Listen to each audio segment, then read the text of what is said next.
Welcome to our financial market report for the end of June 2024. And because it's also the end of the financial year, let's start with those returns. In Australia, markets up 12.1% for the financial year. Now, that is a sensational return. It's greater than the long-term average of financial year returns in Australia.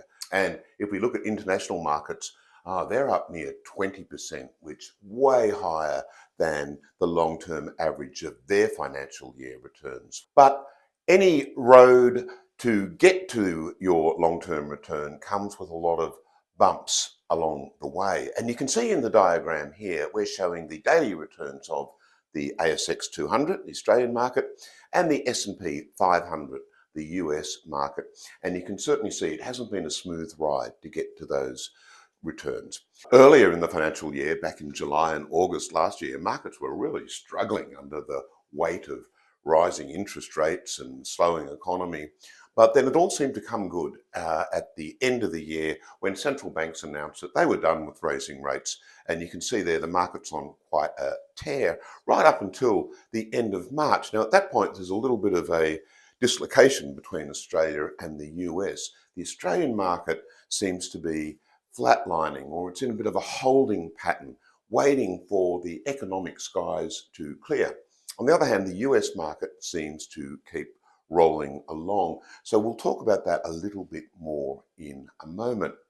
So why is this dislocation happening? As always, it's got to do with inflation. So while inflation is on its way down, it's also got a lot of bumps and grinds along the way. And in Australia, some of those bumps are looking more like potholes. And there's a fear that in Australia, the RBA may have to raise rates at the coming meeting. Now, over in the US, inflation prints throughout the year have also been a little bit bumpy, but nonetheless, inflation's coming down, and the central bank there at their June meeting said that, look, we are expecting to have our first interest rate cut by the end of 2024 and have 3 or 4 cuts in 2025. So the market there much more optimistic about the path of interest rates than here in Australia. But you know, the Australian market, it's not all got to do with inflation. One of the reasons why we seem to be in this holding pattern, or at least the returns of Australia are not as strong as, say, the US, it's really got to do with the concentrated nature of our market. So while banks have been up both in the year and the quarter, the materials sector, well, that's been negative over the year, and it's minus 6% in the quarter. So that's really pulling down the Australian market to deliver a quarterly return of negative 1.1%. Now, that fall in the materials sector, you can really put a lot of that down to the price drop in iron ore because of the lack of demand from China.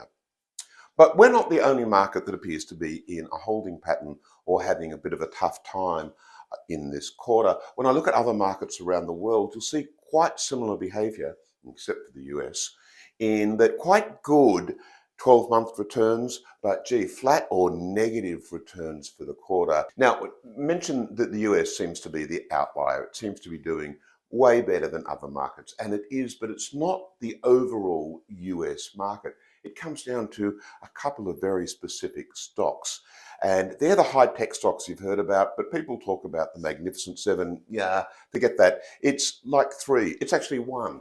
It's NVIDIA. Look at the chart here, and you can see that the top 3 stocks in the world are Microsoft, NVIDIA, and Apple. Collectively, they make up more than 20% of the S&P 500. They dominate the NASDAQ.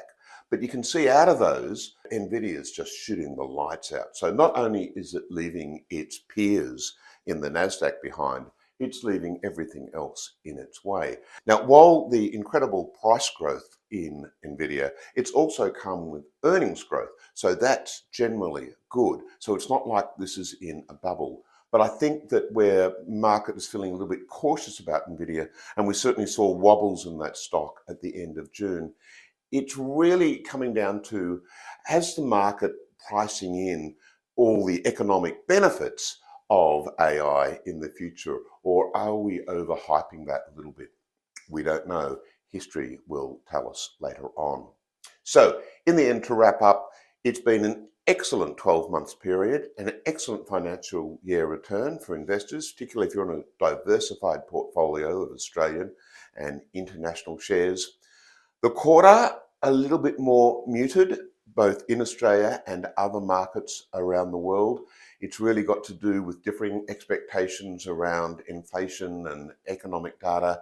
It's as if the markets there are in a holding pattern, waiting for the economic skies to clear before deciding which way to go.